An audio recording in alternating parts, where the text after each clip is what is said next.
নমস্কার বন্ধুরা, আপনারা সকলে কেমন আছেন?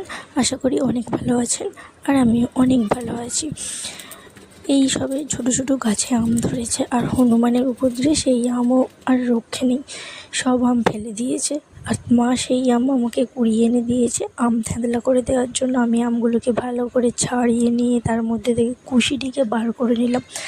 তারপর 4 টুকরো করে কেটে মিক্সিতে দিয়ে ভালো করে পেস্ট করে নিলাম। পেস্ট মানে পুরো একদম পেস্ট, কেননা মা না হলে খেতে পারে না, তাই ভালো করে পেস্ট করে নিয়ে তাতে আমি নুন, চিনি, লঙ্কার গুঁড়ো সব কিছু পরিমাণ মতো দিয়ে ভালো করে মাখিয়ে নিলাম।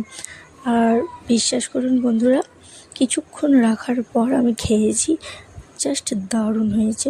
আপনারাও চাইলে বানিয়ে খেতে পারেন। নমস্কার বন্ধুরা, আবার দেখা হবে পরের একটি ভিডিওতে। ততক্ষণ ভালো থাকবেন, সুস্থ থাকবেন। টাটা।